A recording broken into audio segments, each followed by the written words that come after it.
Senator Wicker. Thank you, and I guess members of the panel realize that many members of this committee have two other hearings scheduled at the same time, and so we've been coming in and out. But thank you for your patience in being here. Let me just observe generally, we've had some pretty explicit statements on the part of the committee chairman and also the ranking member. And I understand the testimony today has not been particularly encouraging about our ability, our collective ability, to have this requirement fulfilled by the end of the year. I do think the chairman and ranking member's statements indicate that that on behalf of the Congress, they're trying to say that patience is running out. And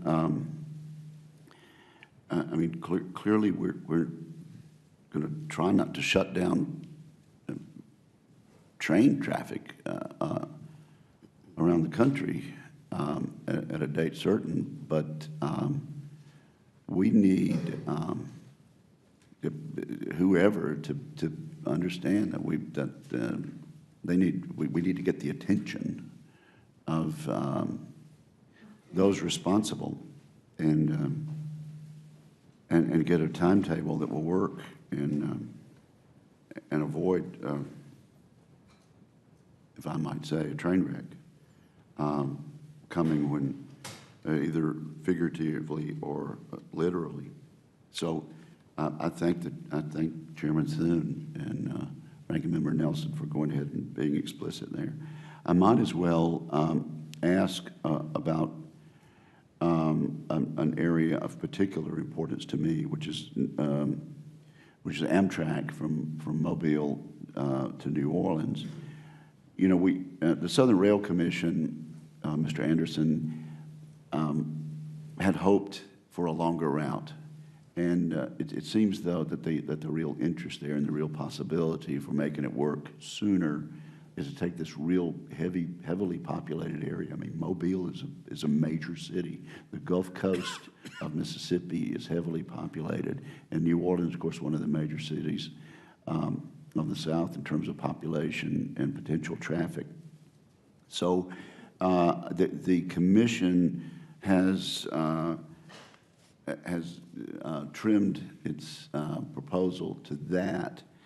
And so I'm just hoping that you can give me some encouragement about making that actually work. I think if the schedule can accommodate passengers and accommodate the public, and if the trains are reliable and they run on time, this can be a winner because the population is there. So how's PTC going between New Orleans and Mobile? When will it be complete? What impact will it have on Amtrak? And also, I understand you talked about this, but are we okay with the interoperability of the freight and passenger technology on PTC? The interoperability piece with the 4 large Class 1 freights is going well. We've actually federated or in the process of what's called federating, which is hooking our system up to their system so it speaks to our locomotives. That process is going well, particularly well with BNSF and Union Pacific. They've been real leaders. Not particularly well with whom? Well, it's going better with them because they're moving along, but Norfolk Southern's done a good job with us, and we still have some work to do with CSX. So certainly want to encourage CSX to we do be part of that. Now, let me get to your question. Look, I actually think that well-timed, well-run service between New Orleans and Mobile is a winner, especially if it's both ways, 3 times, 4 times a day. Those are big population centers. I'm from the Gulf Coast. I live on the Gulf Coast, so I'm familiar with that part of the world.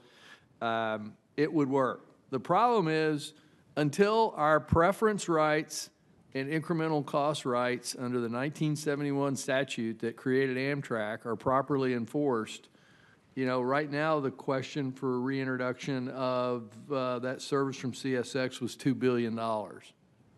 So the challenge we have in all of these markets where we have routes like that that make good sense, we've never been able to get the preference right that Amtrak has on the freights enforced, and we've never been able to really get them to think straight about true incremental cost, because that's what Congress said in 71.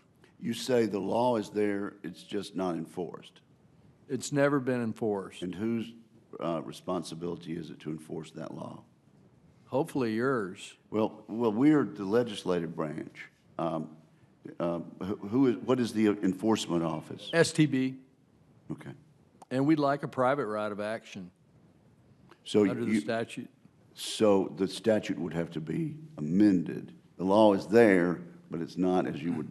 The law like is for it there, to but be. since 1971, there's never been any effective enforcement over the preference action. That's why the long-distance service at Amtrak runs at massive delays. And so the Surface Transportation Board, if they were of a mind to, could enforce it as an agency, but you would like some sort of cause of action provided for in the statute. Correct.